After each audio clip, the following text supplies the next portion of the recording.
ஜெபம்.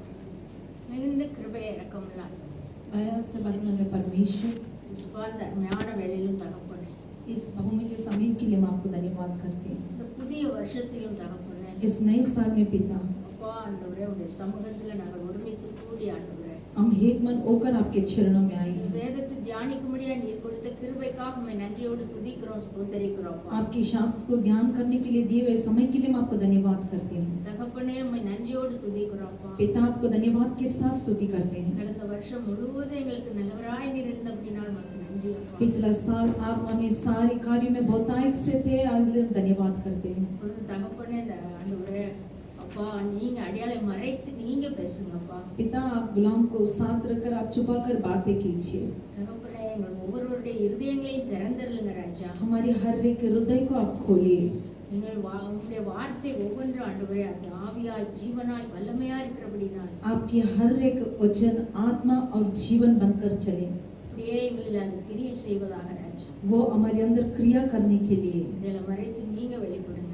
हमें छुपाकर आप बातें कीजिए। விரோதமாய் கிரியை செய்கிற எல்லா அந்தகார சக்திகளையும், विरोध में रहने वाली सारी अंधकार की शक्तियों को, எல்லா வானமண்டலத்தின் ஆவிகளை அதில் हर செய்ய एक वायुमंडल की क्रियाओं को இயேசுவின் நாமத்துல கடிந்து அப்புறப்படுத்துறோம். यीशु मसीह नाम से उन्हें बांधते हैं।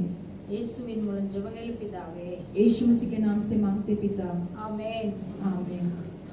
இந்த நாளிலும் நாம் தியானிக்க முடியாத தேவன் தந்த வசனம் हम ध्यान करने के लिए परमेश्वर ने जो वचन दिया है, எபேசியர் 6ஆம் அதிகாரம் इफिसियर 6वां अध्याय 10வது வசனம். 10वां वचन।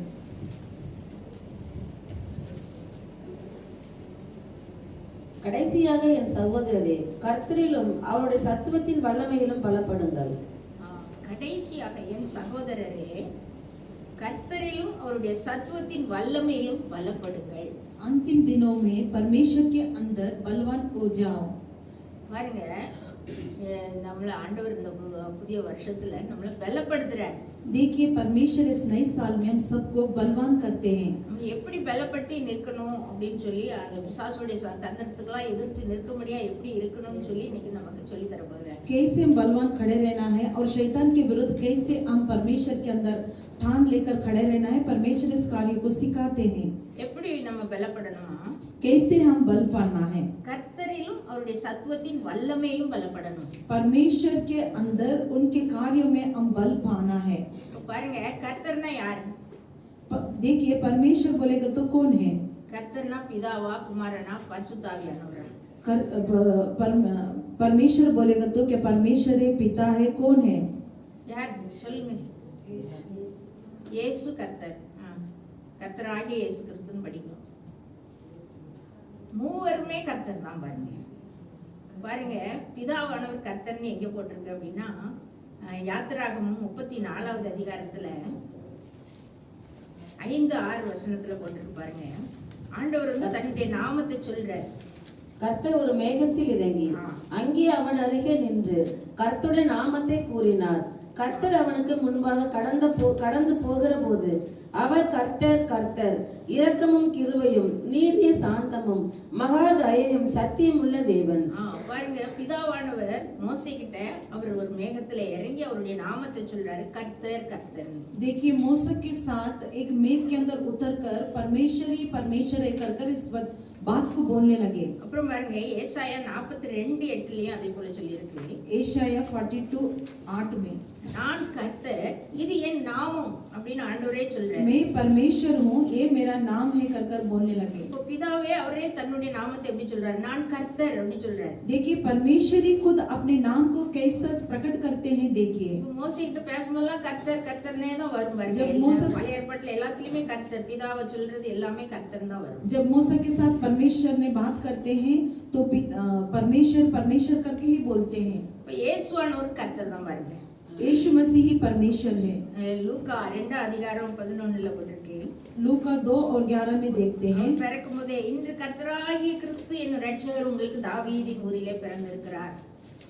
परमेश्वर दाऊद के नगर में पैदा हुए हैं। அப்ப முதல்லயே அந்த தூதன் சொல்லும்போதே கர்த்தராகிய கிறிஸ்து, அவர் பிறக்க முன்னாடி அவருக்கு என்னதான் பேரு? கர்த்தராகிய கிறிஸ்து. परमेश्वर उत्पन्न होने से पहले ही परमेश्वर कर नाम दिया गया है। அப்புறம் பாருங்க, பிலிப்பியர் 2:11ல போட்டிருக்கு. फिलिप्पी 2:11 में हम देखते हैं, அதுல பாருங்க, பிதாவாகிய தேவனுக்கு மகிமையாக இயேசு கிறிஸ்து கர்த்தர் என்று நாவுகள் யாவும் அறிக்கை பண்ணும்படிக்கும் எல்லா நாமத்திற்கும் மேலான நாமத்தை அவருக்கு தந்தருளினார்.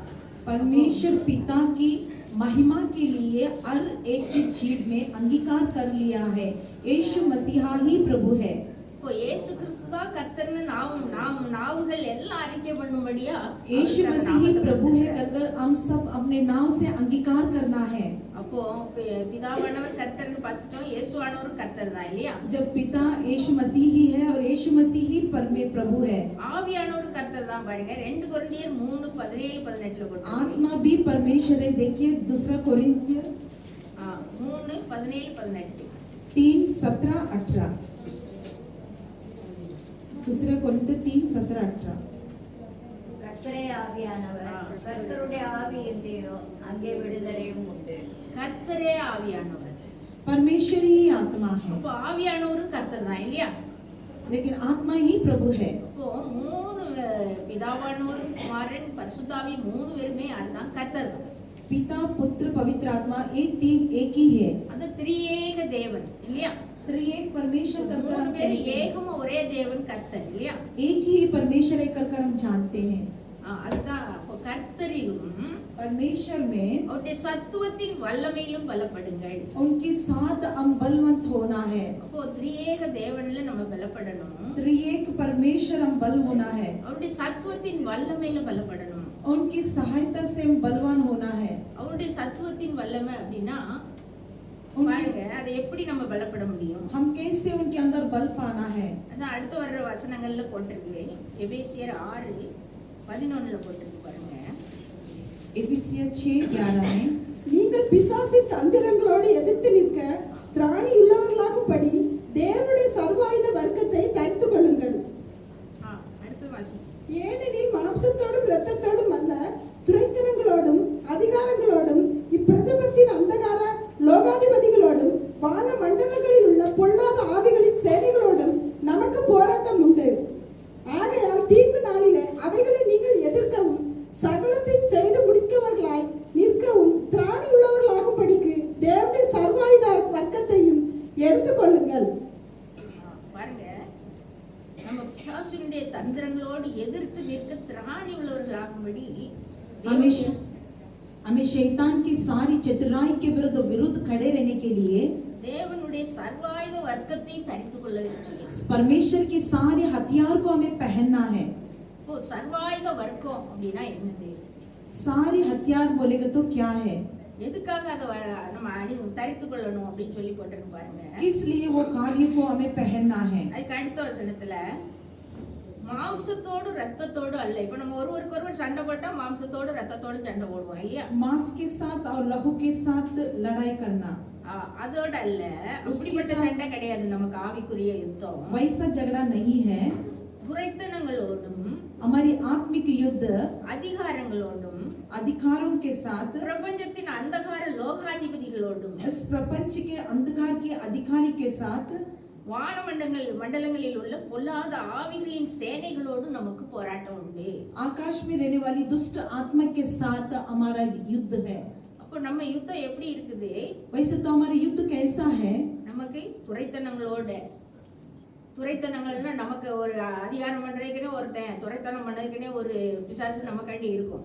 हमारे ऊपर राज करने वाले एक शैतान हम रहता है, அதோட நம்மளுக்கு போராட்டம் இருக்குது. उसके साथ हमारा युद्ध है। நமக்கு அதிகாரத்துல இருக்கிறவங்களோட அவங்க மூலமா கிரியை செய்யும். हमारे अधिकार के साथ रहने वाले के साथ वो क्रिया करता है।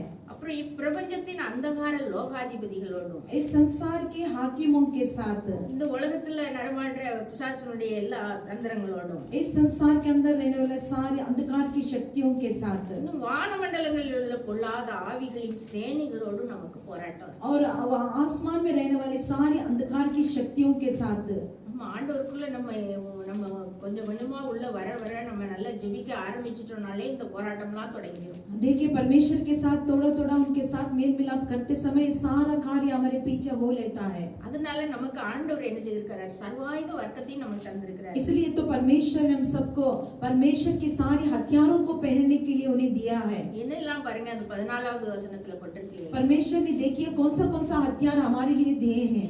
சத்தியம் என்னும் கச்சை. सत्य नाम का कमर, அது அது எப்படி கச்சைனாக்கி என்னது? இடுப்புல கட்டதா? அது அறையில் கட்டினவர்களாயின்னு போட்டிருக்கு. उसे कसकर हमें बांधना है। இடுப்புல என்ன கட்டுவோம்? பெல்ட் இல்லையா?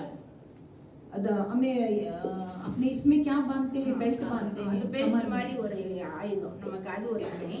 उसके समान एक आयुध हमारे पास रहना चाहिए। அடுத்தல பாருங்க, நம்ம பாதுகாப்புக்காக கொடுக்கிறது ஆண்டவரே. हमारी सुरक्षा के लिए परमेश्वर ने इन सारे हथियारों को देते हैं। அடுத்தல நீதி என்னும் மார்க்கவசம். धार्मिकता का ஒரு கச்சையை தந்திருக்காரு. அடுத்தல மார்க்கவசத்தை கட்டிக்கிட சொல்றாரு. அது நீதிங்கிற மார்க்கவசத்தை. और धार्मिकता का एक कार्य को दिया है, डाल को दिया है। சமாதானத்தின் சுவிசேஷம் और शांति सुसमाचार का हथियार அப்படிங்கிற பாதரட்சை. और पाँव में मेल रखने सुसमाचार की तैयारी, கால்ல போடுறதுக்கு ஒரு ஷூ தந்துட்டாரு. जो पहनने की जूते।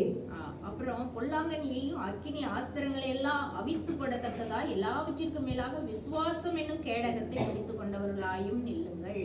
और उसकी सब दुष्ट की जलती हुई तीर को बांध को रखने के लिए। இப்போ ஒருத்தன் அங்க இருந்து ஒரு அம்புல தீயை வச்சு அப்படியே தீயா அம்பு விடுறாங்கன்னு பாருங்க. एक ऐसी तीर भेजते हैं कि जिससे वो आग का तीर के समान। நம்ம அதை தடுக்கணும்னா அந்த வீரன் நினைச்சுமோ அது ஒரு கேடகம் வச்சிருப்போம் பெருசா. लेकिन उसे हमें थमाना है बोलेगा तो उसके लिए एक ढाल ऐसा रखेंगे, அதை வச்சு அதை தடுப்பான் இல்லையா? और रखकर वो उस अरे बात तो- अग्नि की बांध को थमाता है। ஆமா, அந்த அந்த மாதிரி தடுக்கிறதுக்கு ஒரு கேடகம். அது என்னது? விசுவாசம்ங்கிற கேடகம். लेकिन उससे रोकने के लिए वो एक ढाल है, वो है विश्वास का ढाल। அப்புறம் ரட்சணியம் என்னும் தலைச்சீரா. उद्धार का कवच, தலைக்கு ஒரு கவசம், ஹெல்மெட் மாதிரி. उद्धार का एक कवच हमें पहनना அது है। என்னது? நம்ம ரட்சிக்கப்பட்டிருக்கிறோங்கிற அந்த ஒரு ரட்சணியம் அப்படிங்கிற தலைச்சீரா. देखिए उद्धार का कवच यानी टोपी के समान वो रहता है। இதை எல்லாம் நம்ம அணிஞ்சுக்கிட்டு நம்ம என்ன செய்யணும்? ये सब कुछ हमें पहनकर क्या करना है? ஆவிக்குரிய யுத்தம் செய்யணும்னு சொல்லி ஆண்டவர் விரும்புறார். आत्मिक तलवार लेकर हम युद्ध करना है। இந்த 5 நம்ம பாதுகாப்பு கவசங்களையும் நம்ம அணிஞ்சு கொள்ளணும். ये 5 हथियार पहनकर हम युद्ध करना है। இப்போ பாருங்க, நம்ம சாதாரணமா நம்ம இருக்கிறோம். இப்போ நம்ம எந்த அளவுல நம்ம ஆவிக்குரிய அளவுல இருக்கிறோம் நாமளே ஒரு டெஸ்ட் வைக்கலாம். अभी हम कैसे आत्मिक रीति से है कर हमें टेस्ट रख सकते हैं। எப்படி அப்படின்னா பாருங்க, हम कैसे देखिए, இப்போ நமக்கு சொப்பனங்கள் வரும். अभी हमने स्वप्न आता है, அதுல ஒருத்தர் ஆர்வலோட விரட்டுவான் பாருங்க. लेकिन एक हथियार लेकर हमें भगाने आता है। விரட்டி இருக்க நிறைய பேர் கண்டிருப்பீங்க. लेकिन बहुत लोग इस कार्य को आप देखे रहेंगे। இல்ல ஒரு பாம்பு துரத்திக்கிட்டே ஓடும், நம்ம नहीं, ஓடுவோம். नहीं तो एक सर्प हमें भगाकर लेकर आता है, तब हमें भागते हैं, ஓடுவோம் ஓடிக்கிட்டே தான் இருப்போம். भागते भागते भागते रहते हैं। இப்படிப்பட்ட ஒரு சொப்பனம் வந்துச்சுன்னா ऐसे एक स्वप्न आएगा तो நம்மளுக்கு பலமே இல்லை. हमारे अंदर बल ही नहीं रहता है। பிசாசு நம்மளை துரத்துவோம், நம்ம ஓடிக்கிட்டே தான் இருப்போம். लेकिन शैतान हमें भगाता है, हम भागते रहते हैं। அது நம்மளுக்கு ஒண்ணுமே முடியாதுங்கிற கண்டிஷன்ல இருக்கும். लेकिन जब हम सोचते हैं कि हमारे हाथ से कुछ नहीं होगा, यानी उस स्थिति में हम रहते हैं। சில நேரம் பாருங்க, சொப்பனத்துல பாம்பு கடிக்க வருது. लेकिन देखिए कुछ समय में स्वप्न में सांप काटा जैसा लगता है। நம்ம என்ன செய்வோம்? அதை நம்ம தள்ளிவிடறதுக்கு பார்ப்போம், கொஞ்சம் கொஞ்சம் அசைவோம். ஆனா ஒண்ணுமே செய்ய முடியாது, பாம்பு கடிச்சிட்டு. लेकिन उसे ढकने के लिए कोशिश करते हैं, लेकिन हम थोड़ा इधर उधर हिलते हैं, फिर भी कुछ नहीं होता है। அப்போ பாருங்க, நம்மளுக்கு அந்த பாம்பை ஜெயிக்கிறதுக்கு நம்மளால முடியல. देखिए उस सर्प को भी जीतने के लिए हमारे अंदर नहीं है बल, நம்மளுக்கு அந்த அவ்வளவு தூரம் ஆவிக்குரிய பலம் இல்ல. लेकिन उससे जीतने के लिए उतना आत्मिक बल हमारे अंदर नहीं है। அப்போ அது தாக்குறத நம்ம அதுக்கு நம்ம இந்த பணிஞ்சு இருக்கிற அளவுக்கு ஆக்கிடுது. लेकिन जब आकर हमें तकलीफ देती है, उसके समान हम है वो परिस्थिति में। அப்போ பாருங்க, அந்த பிசாசு ஜெயிக்கிறதுக்கு நமக்கு பலமே இல்ல. लेकिन शैतान को जीतने के लिए हमारे अंदर बल नहीं है। கொஞ்சம் கொஞ்சம் அசைறோமா, क्या थोड़ा थोड़ा हिलते हैं, கொஞ்சோட ஜெபம் இருக்குன்னு அர்த்தம், வேற ஒண்ணும் ரொம்ப இல்ல. जब हिलते समय थोड़ा ही प्रार्थना हमारे अंदर है कर हम जानते हैं। சில நேரத்துல பாருங்க, பாம்பு கடிக்க வரும். देखिए कुछ समय में सांप हमें काटना आता है, அப்போ அந்த சொப்பனத்துல நம்ம என்ன செய்வோம்? பாம்பு நல்ல நைய படிச்சு அடிச்சிடுவோம். लेकिन उस स्वप्न में देखिए हमें उस सर्प को हमें अच्छे से मारते हैं, அடிச்சிட்டு இயேசுவின் நாமத்துல போன்னு நாமத்தையும் சொல்லுவோம். लेकिन उसे मारकर यीशु मसीह के नाम से उसे बांधते हैं। அப்போ இப்படிப்பட்ட ஒரு நிலைமையில இருந்தாதான் நம்ம எல்லா ஆயுதமும் தடிச்சவங்களா, நம்ம அந்த பிசாசை ஜெயிக்கிறதுக்கு சரியான திராணி உள்ளவர்களா இருக்கும்னு அர்த்தம். इस स्थिति में हम अगर रहेंगे तो शैतान की सारी कार्यों को हमें जीतने के लिए परमेश्वर बल देंगे। நம்மளே இப்படிப்பட்ட சொப்பனங்கள் மூலமா நம்ம பார்த்துக்கிடலாம் நம்ம லட்சணம் எப்படி இருக்குன்னு. लेकिन स्वप्न में हम देख सकते हैं कि हमारी स्थिति कैसा होगा कर हम देख सकते हैं। பாருங்க, சத்தியம் என்னும் கச்சையை அணிந்து கொள்ள சொல்லியிருக்கு. सत्य नाम का कवच हमें पहनना है, அதை எப்படி அறையில பெல்ட் மாதிரி கட்ட சொல்லியிருக்கு. लेकिन कमर में कसकर उसे बांधना है कर कहता है। அப்போ பாருங்க, சத்தியம்னா என்ன? सत्य बोलेगा तो क्या है? சத்தியம்னா உண்மை இல்லையா? सत्य बोलेगा तो सच्चाई। சகரியா 8:16 போட்டிருக்கு பாருங்க. जकरिया 4:15 में लिखा है। 16 4:15 16 அது பாருங்க. நீ நீங்கள் செய்ய ஒருவருக்கு வேண்டிய காரியங்கள் என்னவென்றால் அவனவன் பிறனோட உண்மையாய் பேசுங்கள். உங்கள் வாசல்களில் சத்தியத்திற்கும் சமாதானத்திற்கும் ஏற்ற நியாயத்தீர்கள். பாருங்க, அவன் ஒருவருக்கு என்ன செய்யணும்? உண்மையை பேச சொல்ற. लेकिन अपने आप को हमें हर एक साथ सच्चाई के साथ बातें करना है। மோசேயை பத்தி சொல்லும்போது சொல்லியிருக்கு, மோசே வந்து கர்த்தருடைய வீட்டுல எங்க உண்மையுள்ளவனா இருந்தான். मूसा जी के बारे में ऐसा बता गया है कि हर एक परमेश्वर के भवन में वो सच्चाई के साथ थे कर। பாருங்க, நம்ம 10 கட்டளையில ஒரு கட்டளை என்னதுதான்? பிறனுக்கு விரோதமாய் பொய் சாட்சி சொல்லாதிருப்பாயா. देखिए 10 आज्ञा में एक आज्ञा ऐसा है, दूसरों के साथ तो झूठ नहीं बोलना है। அப்ப பாருங்க, உண்மையை சொல்றதுல சத்தியம் உண்மை இருக்கணுங்கிறதுல ஆண்டவர் எவ்வளவு பிரியமா இருக்காரு. लेकिन देखिए परमेश्वर हमें ऐसा सिखाता है कि हमेशा हम एक दूसरे से सच्चाई के साथ रहना है। இன்னும் பாருங்க, அதை கட்டி அதை இடைக்கட்சியா கட்டி இருக்கிறான்னு சொல்லி அதை வந்து யார் கட்டி இருக்கிறாரு நமக்கு முன்னோடியா அப்படின்னு சொன்னா ஏசாயா 11:5 போட்டிருக்கு. ईसाया 11:5 நீதி அவருக்கு அரைக்கட்டும், சத்தியம் அவருக்கு இடைக்கச்சையுமாய் இருக்கும். பாருங்க, இயேசுவானவர் குறித்து தான் முதல்ல ஈசாயன்னு அழிவு மரத்துல இருந்து ஒரு வேர் துளி இருக்குன்னு சொல்லி அவரை பத்தி தான் போட்டிருக்கு அந்த தீர்க்க தரிசனம் எல்லாம். परमेश्वर के बारे में ये सारा वायदा कहा गया है। அவருக்கு எப்படி இருக்குமா? நீதி அவருக்கு அரைக்கட்டா இருக்குமா? धार्मिकता उनके लिए मेल मिलाप करता है। சத்தியம் அவருக்கு இடைக்கட்சியா இருக்கும்னு சொல்லி முதல்லயே சொல்லிட்டாங்க. परमेश्वर के साथ उस वचन को कार्य करता है। அப்ப சத்தியத்தை இடைக்கட்சியா முதல்லயே அணிந்து நமக்கு முன்மாதிரியா இருக்கிறவர் யாரு? இயேசு கிறிஸ்து. परमेश्वर इस कार्य को हमें पहला कर दिखाया है। இன்னும் பாருங்க, और भी देखिए இயேசுவானவர் சொல்றாரு, நானே வழியும் சத்தியமும் ஜீவனுமா இருக்கிறேன்னு சொல்றாரு. परमेश्वर इस तरह कहते हैं, मैं और मार्ग सत्य जीवन हूँ। அப்ப சத்தியம்னா யாரு? இயேசுவானவர் தான் இல்லையா? और सत्य बोलेगा तो कौन है? वो यही यीशु मसीह है। இயேசுவானவரே அரைக்கட்சியா எப்படி தரிக்க முடியும்? நாம यीशु मसीह ही उस कार्य को कैसे बांधते हैं? அதுவும் போட்டிருக்கு பாருங்க. ரோமர் 13:12 வசனம் 12 இருந்து 14 வரைக்கும் வாசிச்சோம். रोमियो 13:12 में हम देखते हैं।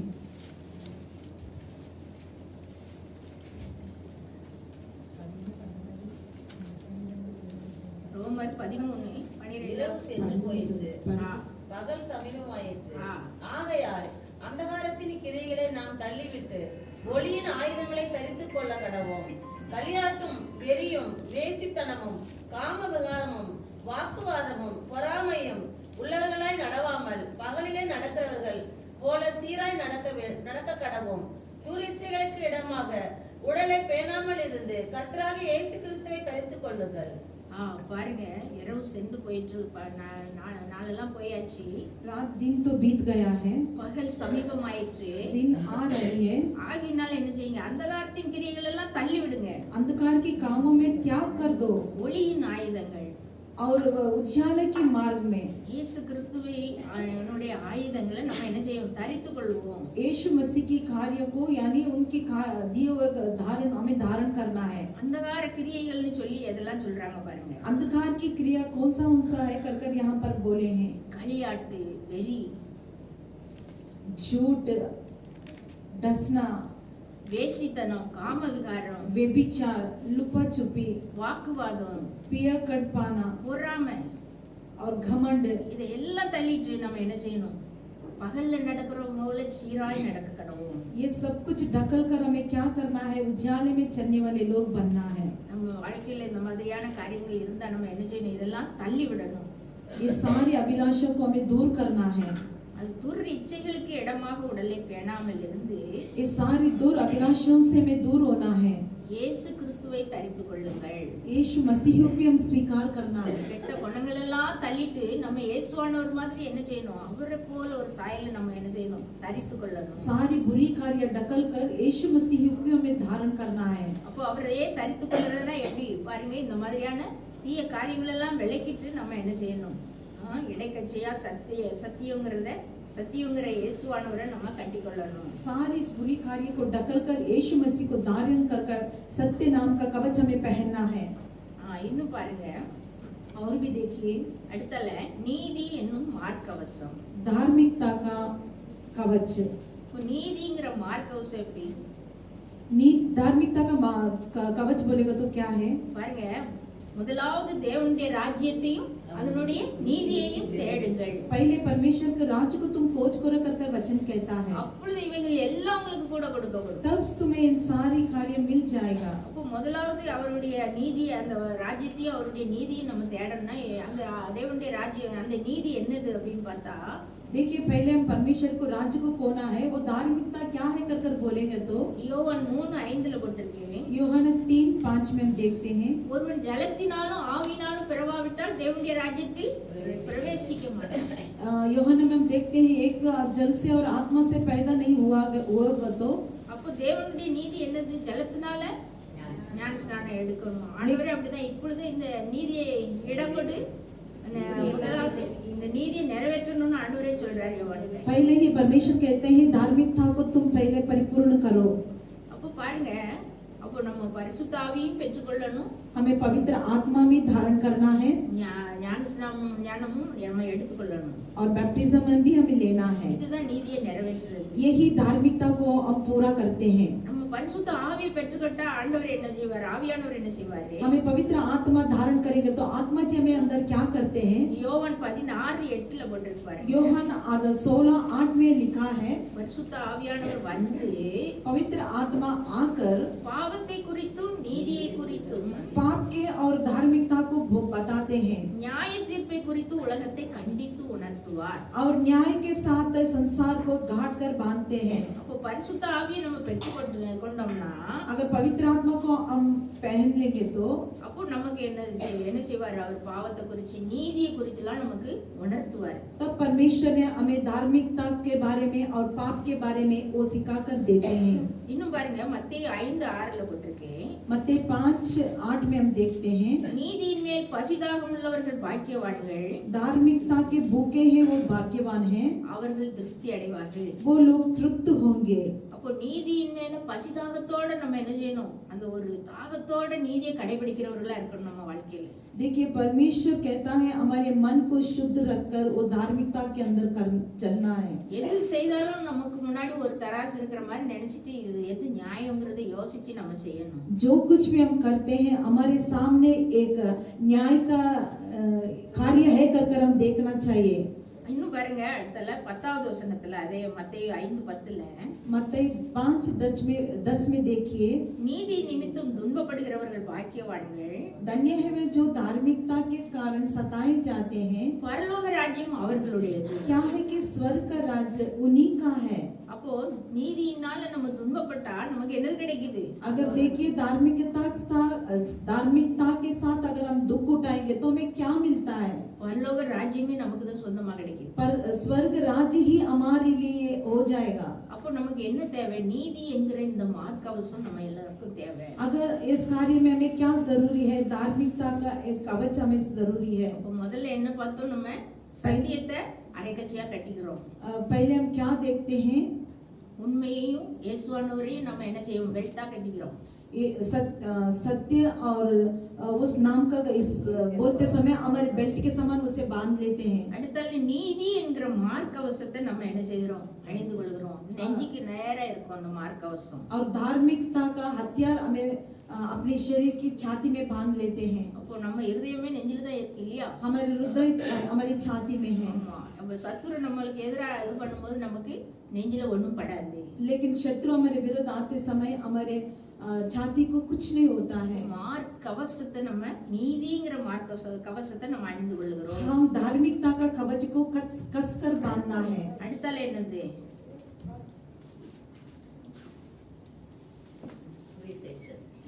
இன்னும் பாருங்க ஒரே ஒரு வசனம் அதுல 1 கொரிந்தியர் 1:31. 1 कोरिन्थियर 1:33 में பாருங்க அது ஒரு வசனம் இருக்கு. அவரே தேவனால் நமக்கு ஞானமும் நீதியும் பரிசுத்தமும் மீட்புமானார். யாரு? இயேசு கிறிஸ்துவே நமக்கு என்னதான்? அவர்தான் ஞானம், அவர்தான் நீதி. परमेश्वर ही हमारे लिए नीति और ज्ञान है, பரிசுத்தமும் மீட்பும் அவர்தான். पवित्र और छुटकारा वही है। அப்ப நீதி என்கிற மார்க்கம் சொன்னா யாரு? இயேசுவானவரே நீதி ஆயிட்டாரு நமக்கு. धार्मिकता बोलेंगे तो कौन है? वो यीशु मसीह ही है।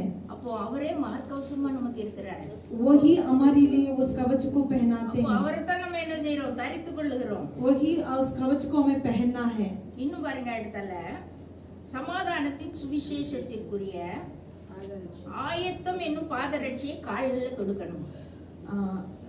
सुसमाचार की तैयारी के जूते पहनना है। அப்போ சமாதான சுவிசேஷத்துக்குரிய பாதரட்சியை நம்ம அணிந்து கொள்ளணும்னா எப்படி அப்படின்னா, देखिए सुसमाचार बोलने की तैयारी जूते हम पहनना है। அப்போ நம்ம வந்து சுவிசேஷத்தை எல்லாருக்கும் அறிவிக்கணும். तब हमें सुसमाचार सबको सुनाना है। அதான் ஏசாயா 52:7 போட்டுருக்கு பாருங்க. சமாதானத்தை கூறி நற்காரியங்களை சுவிசேஷமாய் அறிவித்து ரட்சிப்பை பிரஸ்தாபப்படுத்தி உன் தேவன் ராஜரிகம் பண்ணுகிறார் என்று சியோனுக்கு சொல்லுகிற சுவிசேஷனுடைய பாதங்கள் மலைகளின் மேல் எவ்வளவு அழகா இருக்கின்றன. பாருங்க, சுவிசேஷம் சொல்லும்போது ஆண்டவர் நம்ம பாதங்களை எவ்வளவா ரசிக்கிறார் பாருங்க. देखिए सुसमाचार सुनाते समय परमेश्वर इस कार्य को देखकर बहुत से खुश होते हैं। ரட்சிப்பை பிரசித்தப்படுத்தி தேவன் ராஜரீகம் பண்ணுறான்னு சொல்லி நம்ம சொல்லும் பொழுது, उद्धार को प्रकट करते समय परमेश्वर राज करते कर बोलते समय அந்த சுவிசேஷனுடைய பாதங்கள் அவ்வளவு அழகா இருக்குன்னு சொல்லி सुसमाचार सुनाने वाले पैर उतनी बहुमूल्य कर हम देखते हैं। ஆச்சரியமா நம்ம பாதங்களை அவர் சொல்றாரு.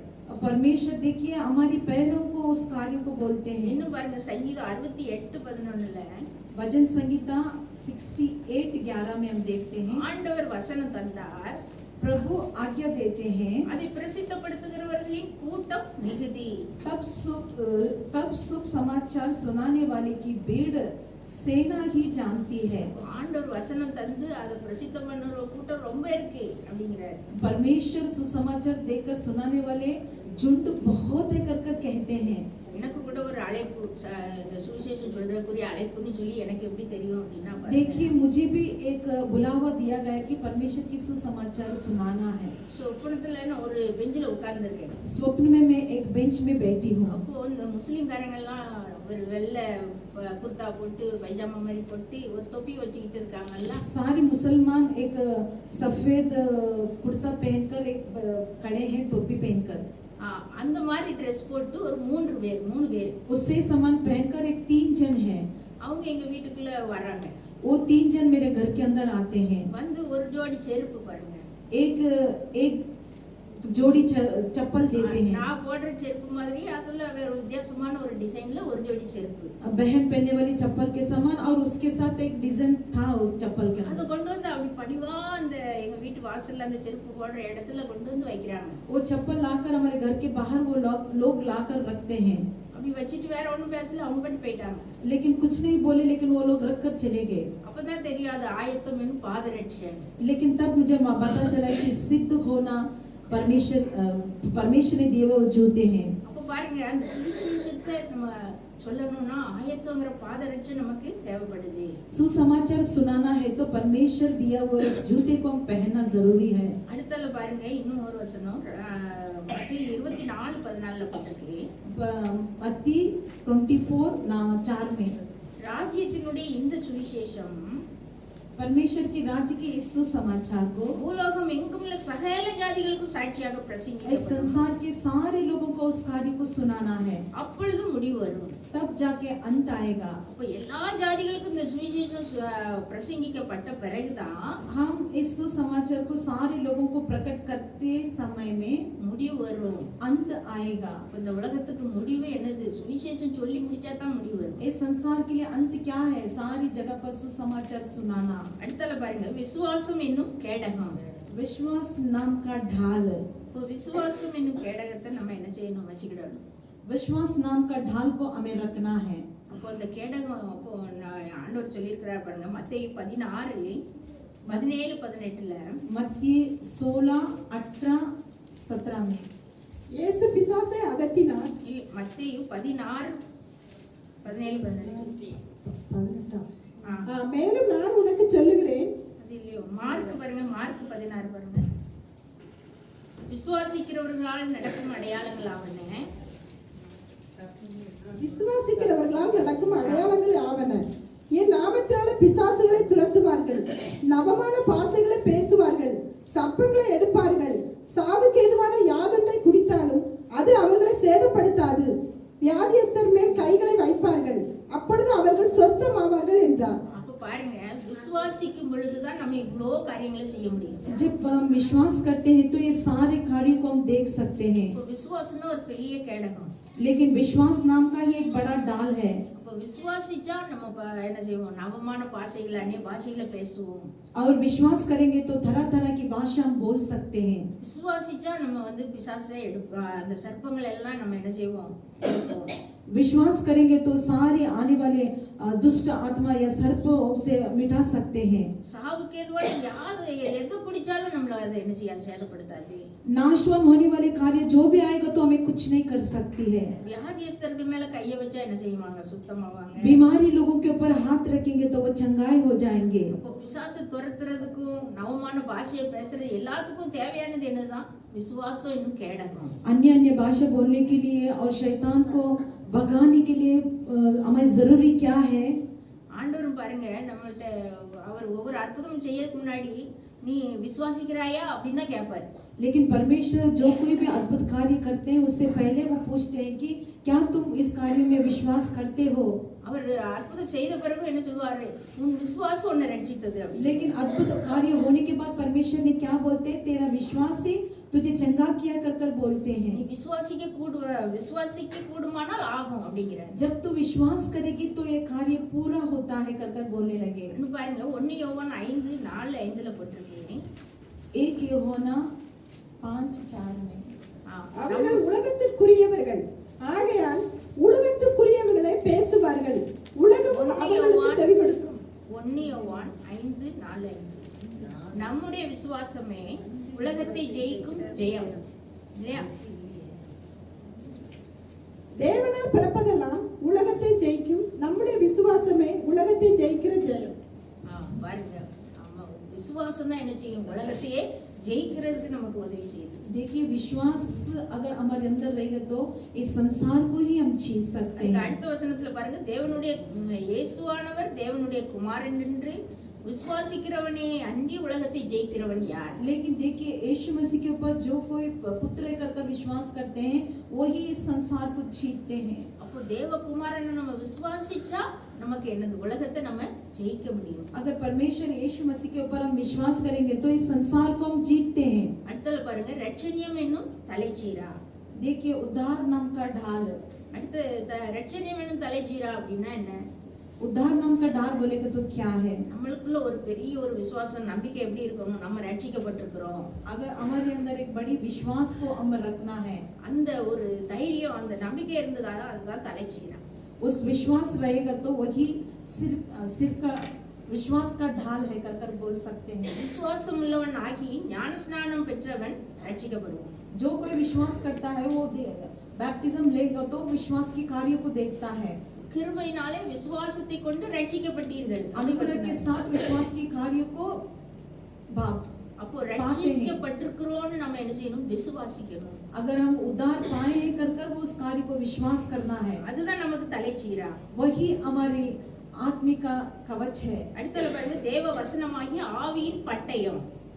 परमेश्वर नेक्स्ट वचन में देखते हैं कि उद्धार का ढाल और आत्मिक का तलवार। அப்போ வசனத்தை நம்ம என்ன செய்யணும், தியானிக்கணும், அதை மனப்பாடம் பண்ணணும். वचन को हम ध्यान करना है और उसे बाहर करना है। அதுதான் நமக்கு பட்டயம், வாள். वही हमारे लिए तलवार है। பாருங்க இன்னைக்கு கூட நம்ம வசனம்லாம் ஒப்பிக்க போறோம் இல்லையா? आज भी देखिए हम वचन सारे लोग बोलने वाले हैं, அதெல்லாம் நமக்கு நம்ம வாழ்க்கையில நம்ம சோதனையின் காலங்கள்ல நமக்கு உதவி செய்யற பட்டயம். लेकिन ये सारा वचन हमारी जब समस्या आती है तो वो कार्य हमारे बीच में कार्य करता है। ஆண்டவர் வனாந்தரத்துல சோதிக்கப்பட போறாரு. परमेश्वर रेगिस्तान में दुख उठाए, பிசாசு சொல்றா தாழ குதியும், தூதர்கள் வந்து உங்களை ஏந்திக்கிடுவாருன்னு சொல்றாங்க. आप ऊपर से नीचे कूदिए, तुम आपको देवदूत लोग आकर पकड़ेंगे कर कर बोलते हैं। ஆண்டவர் என்ன சொல்றாரு? உன் தேவனாகிய கர்த்தரை பரீட்சை பாராதிருப்பாயாக. परमेश्वर कहते हैं तुम परमेश्वर यीशु मसीह को அவர் வசனத்தை தான் சொல்லி ஜெயிக்கிறார். वचन बोलकर वो जीतते हैं। பிசாசு சொல்லுது அந்த கல்லெல்லாம் அப்பமாக்கி சாப்பிடும் அப்படின்னு சொல்லி. शैतान बोलता है पत्थर को तुम रोटी बनाकर खाओ, நீ தேவனுடைய குமாரன் தானே அப்படி. आप परमेश्वर का पुत्र है ना कर कर कहता है। ஆண்டவர் சொல்றாரு அப்படித்தனால மாத்திரம் இல்ல, தேவனுடைய ஒவ்வொரு வார்த்தையினாலும் மனுஷன் பிழைப்பான். लेकिन रोटी खाने से नहीं, परमेश्वर की ओर से आने वाले हर एक वचन से जीता है। அடுத்தல பாருங்க என்ன பணிஞ்சுக்கோ அப்படின்னு சொல்றான். तुम मेरे सामने झुको कर कर कहता है। அப்போ ஆண்டவர் சொல்றாரு உன் தேவனாகிய கர்த்தரை ஒருவரை மாத்திரம் பணிஞ்சு கொண்டு तेरे परमेश्वर அவருக்கே यीशु ஆராதனை मसीह को ही आराधना, एक ही को आराधना करना है, அவருக்கே ஆராதனை செய்வாயாக நீ எழுதியிருக்கே அப்படிங்கிற. उनको ही तुम आराधना करना है कर कर लिखा गया है। அப்போ வசனத்தின் மூலமா நம்ம ஜெயிக்க முடியும். वचन के अनुसार शैतान को हम जीत सकते हैं। வெளிப்படுத்தல் 12:11 போட்டிருக்கு. प्रकाशित वचन में 12:2 में लिखे हैं, மரணம் நேடுகிறதா இருந்தாலும் அதற்கு தப்பும்படி தங்கள் ஜீவனையும் பாராமல் ஆட்டுக்குட்டியின் இரத்தத்தினாலும் தங்கள் சாட்சியின் வசனத்தினாலும் அவனை ஜெயித்தார்கள். அப்போ பாருங்க மரணமே வந்தாலும் பரவாயில்ல, मृत्यु आएगा तो भी देखिए அவங்க ஜீவனையும் அப்படி பார்க்காம அவங்க என்ன செய்யறாங்களா? अपने जीवन को भी ना देखते हुए वो लोग क्या कर रहे हैं, ஆட்டுக்குட்டியின் இரத்தத்தினால் தங்கள் சாட்சியின் வசனத்தினால் அவனை ஜெயித்தார். उस मेमने की लहू के द्वारा, वचन की गवाही के द्वारा उस कार्य को पूर्ण करते हैं। அப்போ அந்த வலு சர்ப்பத்தை ஜெயிக்கணும் அப்படின்னா நம்மளுக்கு என்னதான் வேணும்? வசனம் வேணும். उस सर्प को हमें जीतना है तो हमारे लिए क्या जरूरी है? वचन जरूरी है। அப்போ நம்மளுக்கு வசனம் வந்து ஒரு பட்டயம், ஆவியின் பட்டயமா ஆண்டவர் தந்தார். वचन नाम का एक तलवार हमारे अंदर रहना चाहिए। இன்னும் அடுத்தாலையும் போட்டிருக்கு ஆவினாலே ஜெபம் பண்ணுங்க அப்படி. आत्मा के जरिए से तुम प्रार्थना करो, இதுவும் நமக்கு பலத்தை தருகிறது. ये भी हमारे लिए बल देता है। ஆவியில பரிசுத்த ஆவியில நிரம்பி நம்ம அந்நிய பேசும்போது அது ஒரு ஜெபம். அதுல ஆவியானவரே ஜெபம் பண்ணுவார். आत्मा की तलवार से जो परमेश्वर के वचन को लेकर हम प्रार्थना करना है। ஆவியானவர் தாமே வாக்கு கடங்காத பெருமூச்சுகளோடு நமக்காக வேண்டுதல் செய்கிறவரா இருக்கிறார். आत्मा ही प्रार्थना के अंदर हमारे लिए परमेश्वर के सम्मुख प्रार्थना करते हैं। அப்போ அந்நிய பாஷையில நம்ம பேசினா அது என்னது? ஆவியில ஜெபம் பண்றது. जब अन्य भाषा में हम प्रार्थना करते हैं तो परमेश्वर के अंदर प्रार्थना करने के அப்போ समय ஆவியானவர் ஜெபம் பண்ணுவார் நமக்கு. आत्मा जी हमारे साथ मिलकर प्रार्थना करते हैं। இன்னும் பாருங்க சகல பரிசுத்தவான்களுக்காக வேண்டுதல் பண்ணி விழித்திருக்கணும். और भी देखिए सारे पवित्र लोगों के लिए प्रार्थना कर कर हम जीना है। அப்போ எல்லா பரிசுத்தவான்களுக்காகவும் ஜெபம் பண்ணணும். இதுவும் நமக்கு காக்கிற ஒரு கேடகம். और यही लोग पवित्र लोगों के लिए प्रार्थना करना ही हमारे लिए एक ढाल, ये इसके समान है। அதான் போட்டிருக்கு 18வது வசனத்துல போட்டிருக்கு பாருங்க. எபேசியர் 6:18 எந்த சமயத்திலும் சகலவிதமான வேண்டுதலோடும் விண்ணப்பத்தோடும் ஆவியினாலே ஜெபம் பண்ணி அதன் பொருட்டு மிகுந்த மன உறுதியோடும் சகல பரிசுத்தவான்களுக்காகவும் பண்ணும் வேண்டுதலோடும் விழித்துக் கொண்டிருங்கள். எப்படி இருக்கணுமா? மன உறுதி. நம்ம மனசுக்குள்ள உறுதி வேணும். எப்படி வரும்? அது எல்லாருக்காகவும் ஜெபம் பண்ணி விண்ணப்பத்தோட நம்ம இருந்தோம்னா மனதுக்குள்ள ஒரு உறுதி, தைரியம், நம்ம ஆண்டவருக்குள்ள இருக்கிறோம், ஆண்டவர் நம்ம கூட இருக்கிறாரு, நமக்கு எவ்வளவு பலம் இருக்குங்கிற அந்த உறுதி நமக்குள்ள இருக்கும், அந்த தைரியம் இருக்கும். सारे लोगों के लिए प्रार्थना करते समय एक स्थिर रहकर हम अगर प्रार्थना करेंगे तो सारे कार्य में हम जय पा सकते हैं। அடுத்தல சகல பரிசுத்தவான்களுக்காகவும் பண்ணுகிற வேண்டுதலோடு விழித்துக் கொண்டிருங்கள். सारे पवित्र लोगों के लिए प्रार्थना करते समय में जागृति के साथ रहना है। இவ்வளவு ஆயிரத்தி நம்ம அணிஞ்சுக்கிட்டு தூங்கிக்கிட்டு இருந்தா ஏதாவது செய்ய முடியுமா? अगर इतने सारे हथियार हमें पहन कर क्या हमें सोच सकते हैं? क्या ஒன்றும் செய்ய முடியாது இல்லையா? कुछ भी नहीं कर सकते हैं। அப்போ நம்ம விழித்து இருக்கிறதுக்கு என்ன செய்யணும்? हम जागते रहकर इस कार्य को क्या करना है? எல்லா பரிசுத்தவான்களுக்காகவும் வேண்டுதல் செய்துட்டே இருக்கணும். हर एक पवित्र लोगों के लिए हमेशा विनती करना है। இப்படி எல்லாம் இருந்து சர்வாயுத வர்க்கத்தை நம்ம தரித்து கொண்டவர்களா இருந்தா अगर ये सारे हथियार हम हर रोज पहन कर रहेंगे तो நம்ம நம்ம சத்துருவை முழுமையா நம்ம ஜெயித்து இந்த வருஷம் முழுவதும் ஜெயமா நம்ம வாழறதுக்கு ஆண்டவர் हमारे विरुद्ध आने वाले हर एक शत्रु को इन हथियारों से इन सारा साल में हमें जीत सकते हैं। அப்ப என்ன நம்ம ஆயுதங்கள் எல்லாம் தரிச்சிருக்கோம் ஒரு தடவை மட்டும் சொல்லிடுவோம். देखिए हमें कौन सा हथियार हमें पहन चुके हैं, एक बार हम बोलेंगे। சத்தியம் என்னும் கச்சை, நீதி என்னும் மார்க்கவசம், ஆயத்தம் என்னும் பாதரட்சை, அப்புறம் ரட்சணியம் என்னும் தலைகீழம், அப்புறம் விசுவாசம் என்னும் கேடகம். 5 காரியம் இல்லையா? அது போக நம்ம எல்லாருக்காக ஜெபம் பண்ணி வெளிச்சிருக்கணும், மன உறுதியோட இருக்கணும். கர்த்தர் இந்த காரியங்களை நமக்கு தந்து ஆசீர்வதிப்பாராக. परमेश्वर इस सारे कार्यों को देखकर हमें आशीष करना है। ஹல்லேலூயா. நன்றியோடு துதிக்கிறோம் அப்பா, हम ஸ்தோத்திரிக்கிறோம். धन्यवाद के साथ आपको स्तुति करते परमेश्वर। இந்த நாளிலும் கூட ஆண்டவரே, इस दिन में परमेश्वर அப்பா நாங்கள் ஆண்டவரே ஆவிக்குரிய யுத்தத்தை நாங்கள் எப்படி செய்யணும்னு நீங்க எங்களுக்கு கற்று தந்திருக்கிறீங்க அப்பா. आत्मिक युद्ध कैसा करना है कर आपने हमें सिखा कर दिए हैं। நாங்க சகலத்தை செய்து முடித்தவர்களாய் இப்படி சமூகத்தில் நெருக்கமடியாய் ஆண்டவரே அப்பா நீங்க கற்று தந்த காரியங்களுக்காக உமக்கு கொடாகொடி நன்றிகள் हमें சொல்லுகிறோம். सारी कार्य करने के लिए आपने हमें सिखा कर दिया, इसलिए हम आपको कोडान कोड़े धन्यवाद करते हैं। நாங்க இதெல்லாம் கை கொண்டு ஆண்டவரே ये सारे आप पहन कर அப்பா உங்களுடைய சமூகத்துல நிற்க எங்க ஒவ்வொருவருக்கும் அந்த கிருபையை தந்து இந்த நாள்ல எங்களை ஆசீர்வதி. आपके चरणों में खड़े रहने के लिए हम सबको आप आशीष कीजिए। உங்க கிருபை இல்லைன்னா ஒண்ணுமே முடியாது அப்பா. आपकी अनुग्रह नहीं रहेगा तो हम कुछ भी नहीं है परमेश्वर। அப்பா இந்த ஆயுதங்கள் எல்லாம் அணிந்து கொள்ள முடியாது, எங்களுக்கு அந்த கிருபையை எங்களுக்கு ஒவ்வொருவருக்கும் தந்து ஆசீர்வதி. ये सारा हथियार पहनने के लिए आपके अनुग्रह में दीजिए। நீர் அப்படியே செய்கிறபடினால் உமக்கு ஸ்தோத்திரம். आप ऐसे करते इसलिए हम आपको धन्यवाद करते हैं। இயேசுவின் மூலம் ஜெபங்கேலும் பிதாவே, यीशु मसीह के नाम से प्रार्थना करते हैं, ஆமென். आमीन।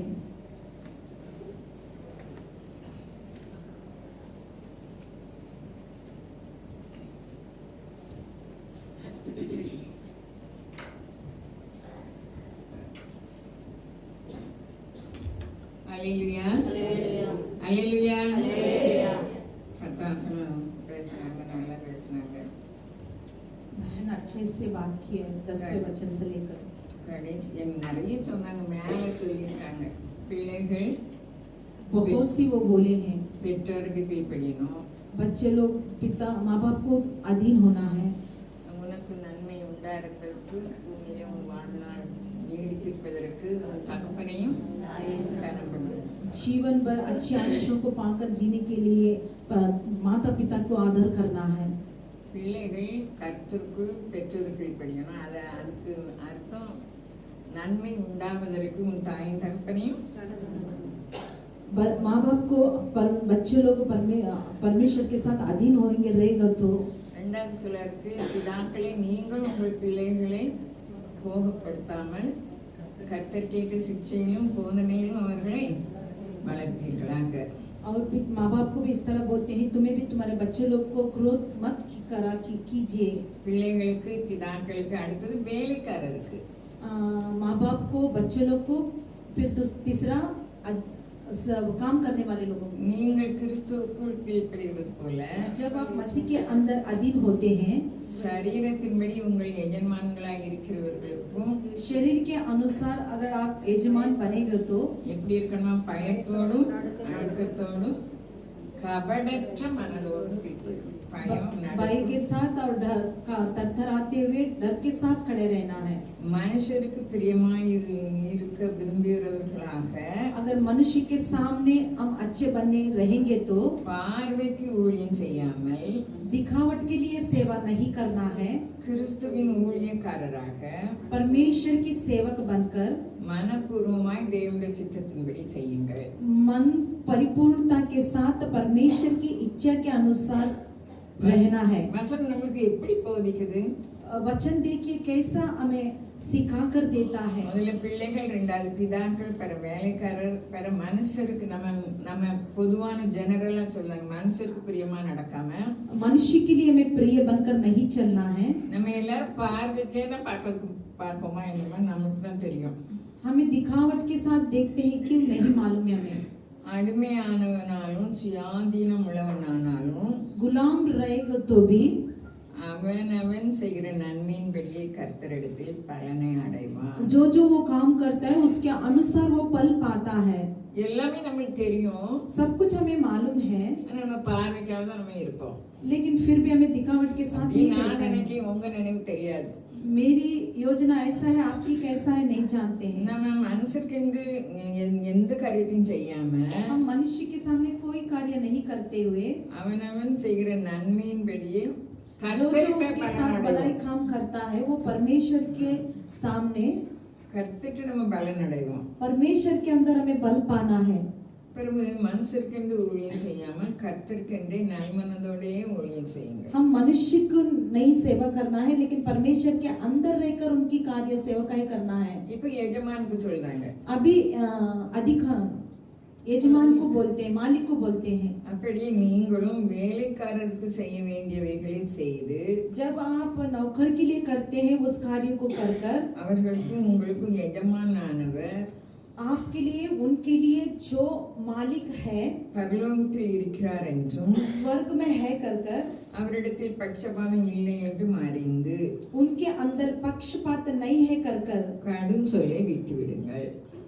बोलकर इस कार्य को छोड़ दीजिए. இவ்வளவும் சொல்லிட்டு ये सारा कुछ லாஸ்ட்ல बोलकर, நான் சொல்லுவேன், இவ்வளவும் நீங்க நடக்கணும். इतने सारे कार्य बोलकर चलना है. கடைசியாக என் சகோதரரே, अंतिम में मेरे प्रिय भाइयों, கர்த்தரிலும் परमेश्वर के अंदर, அவருடைய சத்துவத்தின் வல்லமையிலும் பலப்படுங்கள். परमेश्वर के अंदर आप बलवान हो जाइए. உலகத்தாருக்கு இந்த போதனை இல்லை. உலகத்தாருக்கு ये कार्य संसार के लोगों के लिए नहीं है, நமக்கு அவர் பிரமாணங்களை எழுதி கொடுத்திருக்காரு. लेकिन परमेश्वर के इन सारे कायदा हमारे लिए लिख कर दिए हैं. நம்ம எவ்வளவு பாக்கியவான். हम कितने भाग्यवान हैं. ஒரு ஆள் தான் செய்து கொடுத்துட்டு ரெண்டாவது எனக்கு இப்ப வசனத்தை ஒப்பிச்சு நாங்க போகணும்னு நினைச்சிட்டு இருக்கீங்களா? लेकिन एक जन का हो गया और दूसरा जन का भी है कर हम सोच रहे हैं क्या. நான் பெண்கள் கூடத்துக்குள்ள நிமிஷத்தை உங்களுக்கு ஒரு நிமிஷம் கூட தர மாட்டேன். அல்லேலூயா. அப்பதான் என் சகோதரி சொன்னா, இன்னைக்கு எப்போ குடிக்க அப்படின்னு சொன்னா, நம்ம இஷ்டத்துக்குலாம் நம்ம தேவனுடைய சமயத்தை தர முடியாது. लेकिन हमारी इच्छा के अनुसार परमेश्वर का समय नहीं दे सकते हैं. வசனம் நமக்கு கண்டிப்பா சொல்லுது. वचन हमारे लिए सिखा कर देती है. பிள்ளைகள் பெற்றோர், बच्चे लोग, माँ बाप लोग, வேலைக்காரர் எஜமான், नौकर और मालिक. ஒரு பொதுவான காரியம். लेकिन एक नए कार्य, நம்ம நடைமுறை வாழ்க்கையில எப்படி இருப்போம்? हमें चलती समय चलता फिरता जीवन में कैसा है. நம்ம நடைமுறை வாழ்க்கையில தான் சத்துவம் இருக்குது. हमें चलते फिरते जीवन में ही परमेश्वर की सात्विकता है. அல்லேலூயா. எங்க பார்த்தாலும் கடிச்சு படிச்சுக்கிறவரா இருக்குது. जहाँ भी देखेगा तो काटने वाले मारने वाले ही हैं. எங்க பார்த்தாலும் நம்ம உலகத்துல எப்படிதான் இருக்கு, கிறிஸ்துவ சமுதாயத்துல அப்படிதான் இருக்கு. संसार में भी वैसी है और मसीह के अंदर भी वैसा ही है. அல்லேலூயா. ஒருத்தருமே அல்லேலூயா சொல்ல முடியாது. உங்களுக்கு ஞாபகப்படுத்ததான் நான் வந்து எந்திரிச்சு நிக்கிறேன். நல்லா लेकिन சொன்னாங்க. आपको याद करने के लिए ही मैं उठकर खड़ी हूँ. மோசேக்கு சொல்லிதாரு ஆண்டவர், मोशे के साथ परमेश्वर बातें करते हैं. முன்ன போய் तुम அவர் आगे जाकर, அதனால நம்மளுக்கு எப்படி தெரியும், அவர் கர்த்தர் கர்த்தர், वो परमेश्वर प्रभु परमेश्वर है. இரக்கமும் दया, நீடிய சாந்தமும், धीरज के साथ शांति இல்ல, रहना, இரக்கமும் கிருபையும் நீடிய சாந்தமும் दया अनुग्रह दीर्घ के साथ, மகா தயவும், महादया के साथ, தயவும் சத்தியமுள்ள தேவன். सत्य का परमेश्वर है. இப்படிப்பட்ட தேவன் அதான் கர்த்தரிலும்.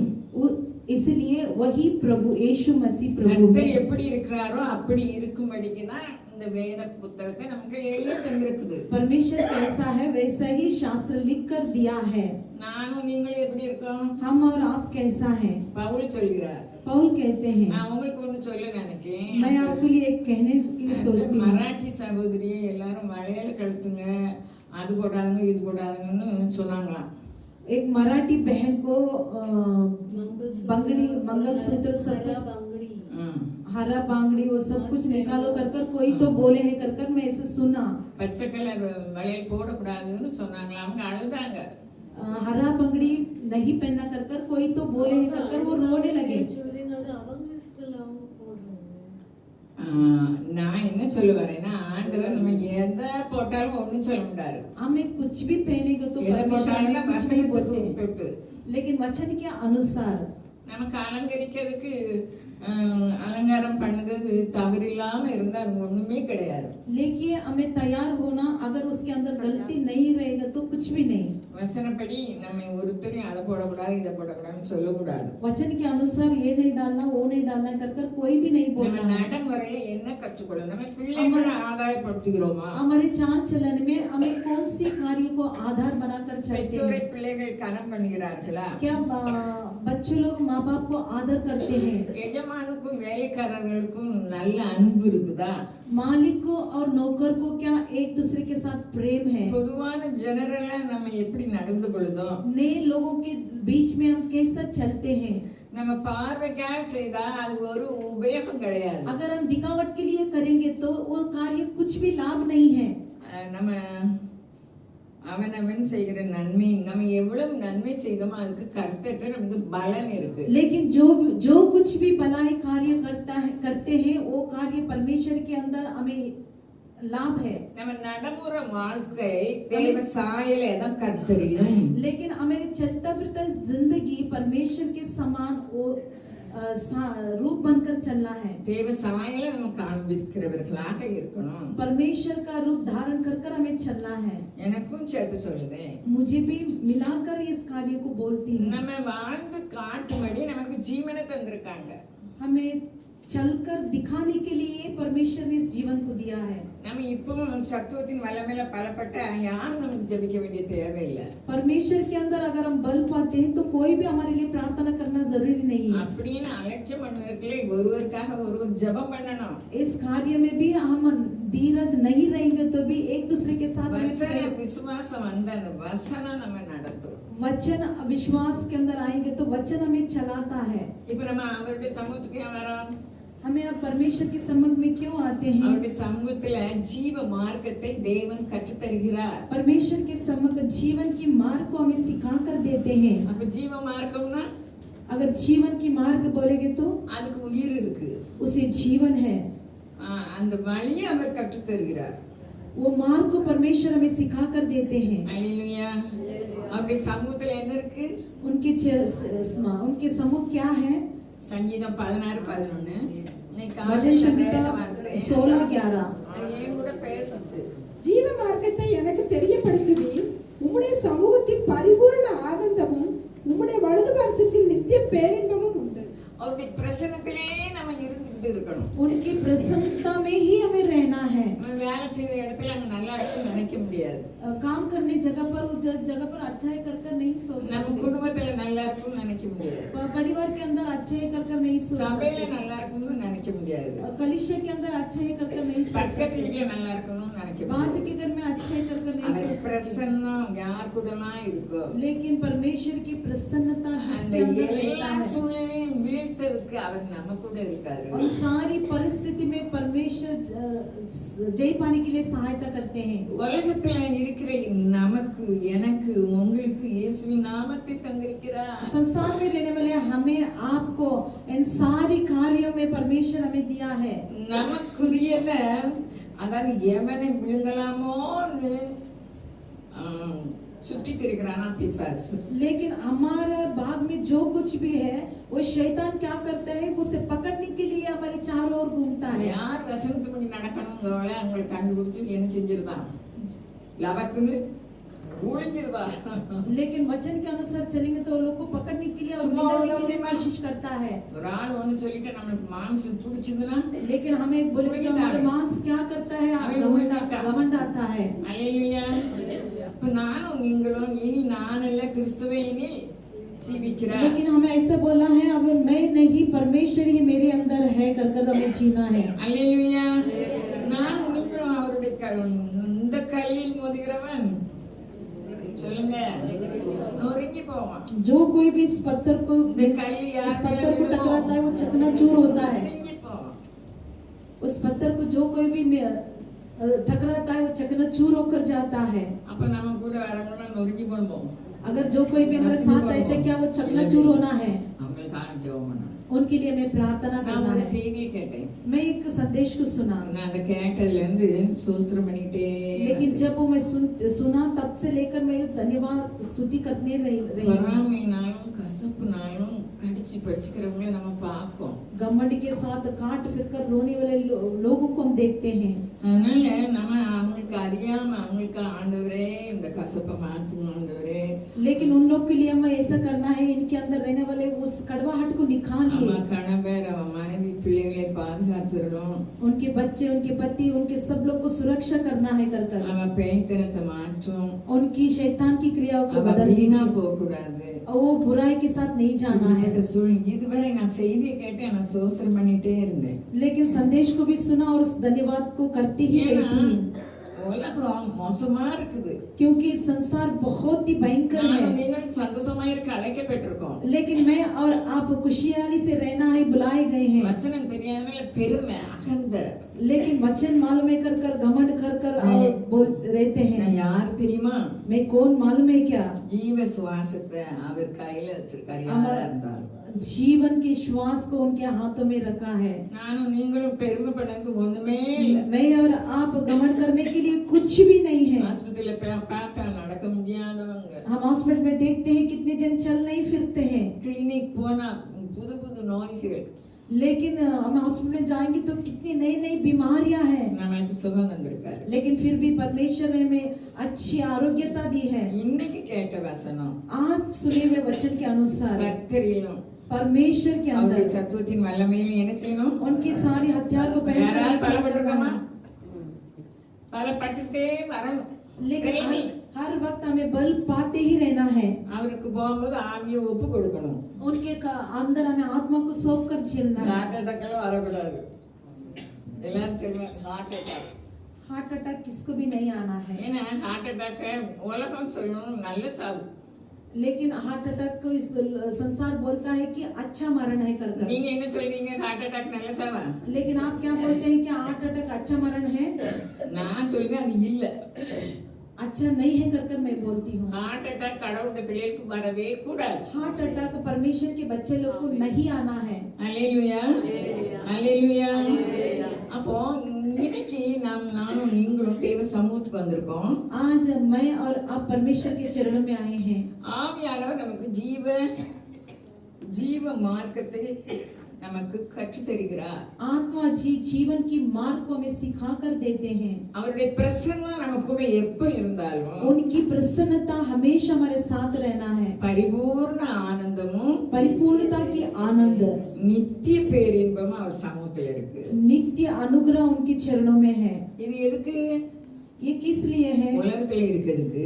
इस संसार में रहने के लिए। மாமியார் மருமகளோட சண்டை வந்துரும், सास बहू का झगड़ा आ जाता है, கணவன் மனைவிக்கு சண்டை வந்துரும், पति पत्नी का झगड़ा आ जाता है, பேரன் பேத்தி பாட்டிக்கு சண்டை வந்துரும். और ना पोती पोती का और नानी का झगड़ा हो जाता है। சண்டை இல்லாதவங்க யாருன்னு சொல்லுங்க. जैसे कोई झगड़ा नहीं है जो कोई भी बोल सकते हैं। இதுக்கு நம்ம வெற்றி நடை போடணும்னா अगर इससे हमें जीतना है तो विजय पाना है அவருடைய तो பிரசன்னம் நமக்கு இருக்கணும். उनकी प्रसन्नता हमारे साथ रहना है। அவருடைய பிரசன்னம் இருந்தா பரிபூர்ண ஆனந்தம், எந்த சூழ்நிலையிலும் நமக்கு ஆனந்தம் இருக்குது. अगर उनकी प्रसन्नता में हमें रहेंगे तो हमेशा हर वक्त आनंद के साथ बिताते हैं। நித்திய பேரின்பம் இருக்குது. नित्य अनुग्रह है। நானும் நீங்களும் பாக்கியவான்கள். मैं और आप भाग्यवान हैं। ஏன் பாக்கியவான்னு சொன்னேன்? உலகத்துல இயேசுவின் நாமத்தின் அதிகாரம் எனக்கு உங்களுக்கு கொடுத்திருக்காரு. क्यों भाग्यवान है? इस संसार के अंदर यीशु मसीह का नाम को धारण करने के लिए मुझे और आपको दिया गया அந்த है। அதிகாரத்தை நம்ம உபயோகிக்கணும். उस अधिकार को हम स्वीकार करना है। கடைசியில் ஞாபகப்படுத்தினாங்களா விசுவாசிக்கிறவர்கள் கூடுவன. विश्वास करने वाले को ये कार्य होता है। அப்போ விசுவாசிக்கிறவர்கள் எப்படி கூடும்? विश्वास करने वाले को कैसा होगा? ஒன்னியவால ஃபினிஷ் டைம் ஃபினிஷ். ஒன்னியவான் 3:8 1 யோவான் 3:8 में हम देखते हैं பிசாசின் கிரியைகளை அழிப்பதற்கு தேவகுமாரன் வெளிப்பட்டார். शैतान को क्रियाओं को मिटाने के लिए परमेश्वर का पुत्र प्रकट हुए हैं। அப்போ பிசாசின் கிரியைகளை வெளிப்பட தேவகுமாரன் நம்மிடம் வெளிப்பட வேண்டும்.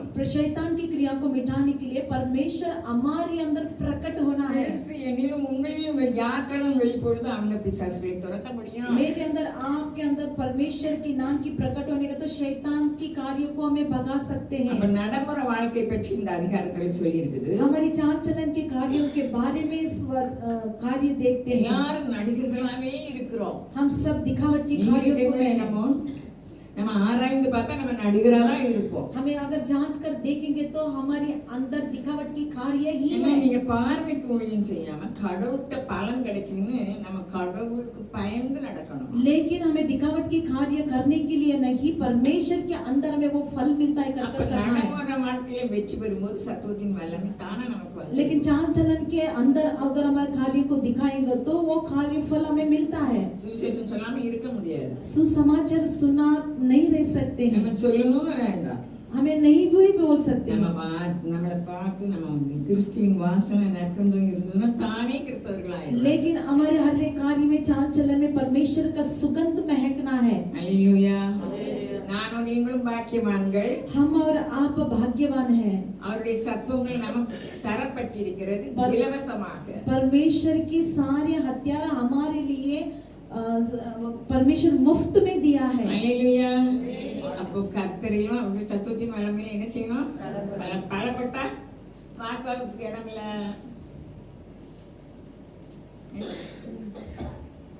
பலப்பட்ட வாக்குவாதத்துக்கு இடமே இல்ல.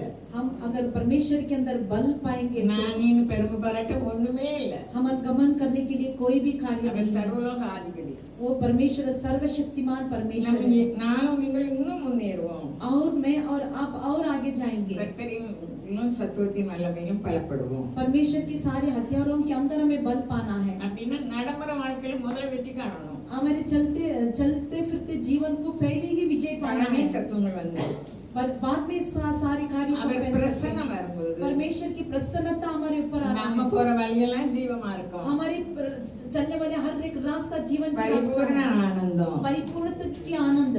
வலது வருஷத்தில் நித்திய हमारे दाहिने और अनंत काल का अनुग्रह அப்ப है. நம்ம என்ன உருவமா இருக்கோம்? हम कैसे स्वरूप हैं? சந்தோஷத்தின் உருவமா இருக்கிறோம். हम आनंद के स्वरूप के समान रहना है. அப்படியே விசுவாசிப்போம்.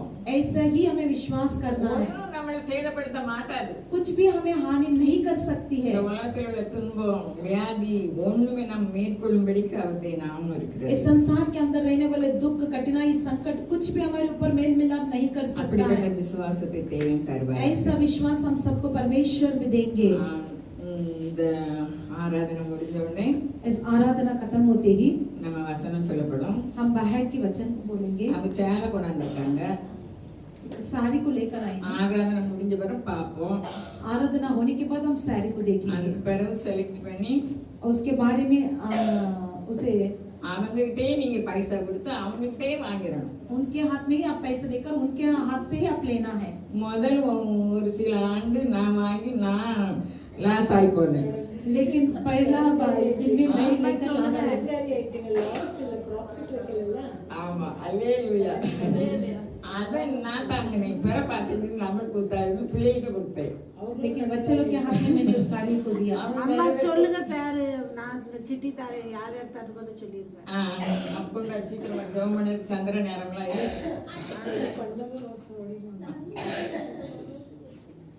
இவங்களாம் கேட்டுக்கிட்டு அதை எடுத்து வைக்கலாங்களா? நீங்க ஜோம் பண்ணுங்க 2 வரையில தரேன். சரி நீ ஜெபம் பண்ணு. அவங்க எடுத்து ஆடி கேட்கணும். ஆமா கிளாரிக்க பாடல் அம்மா என்ன இருக்குமா? என்ன அவன் எந்திரிக்க மாட்டா. மீனா சிஸ்டர்னா யார்? மீனா சிஸ்டர் எனக்கு தெரியுது. அவங்கள இந்த யாராவது தரமா கொண்டு வந்து தர சொல்லுங்க. நாளை ஃப்ரைடேனா வராங்களே மீனா சிஸ்டர். மீனா சிஸ்டர் வேணின்னு எழுதி வைக்க வேணி தரியா? ஆமா தாரேன்னு சொன்னாங்கல்ல. சொன்னாங்க. அப்ப வாசிக்க கூடாது. யாரா தாரேன்னு சொன்னதுல டிக் போட்டுருக்கலாம். ஆனாலும் சொல்லுங்கம்மா ஞாபகப்படுத்துங்க. தெரியுங்களா? தேவிகா கார்கர்னா யாரு?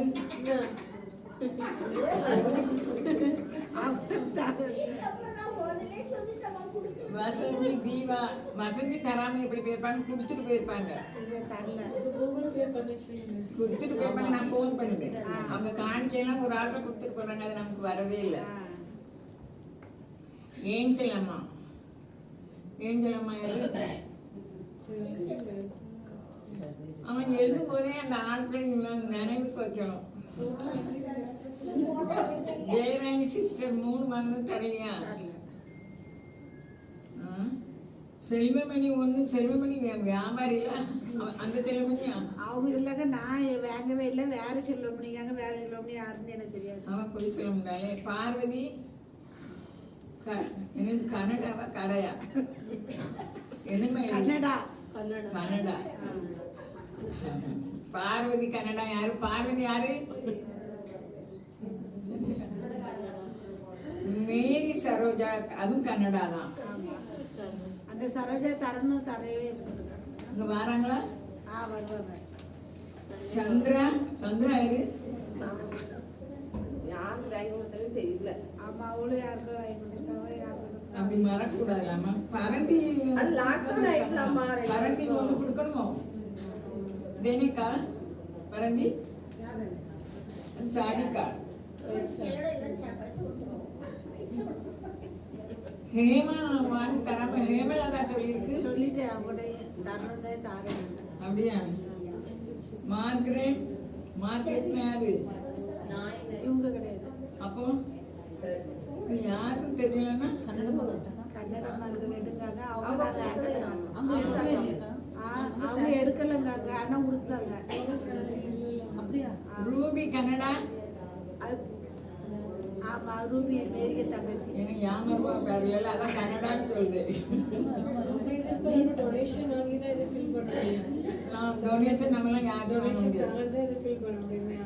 அது மேலதான் பார்க்கணும். டொனேஷன் யாச்சும் நம்ம கேட்கறதுக்கு கிடையாது. மேலதான் பார்க்கணும். இதை நிவர்த்தி செய்ய நீ கேட்கணுங்களா? நான் என்னைய கண்டாலும் யாருமே பயப்பட மாட்டாங்க, தரையும் சரி, காணிக்கை எடுக்கணும். சமயம் போயிட்டு கொஞ்ச நேரம் தான் இருக்கு. காணிக்கை பாட படிப்போம். गाना गाते समय दान लिए जाना.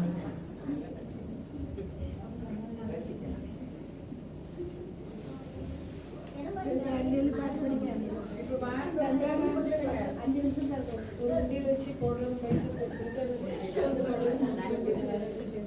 நாமும் ஜெபம் பண்ண மொத்தமாக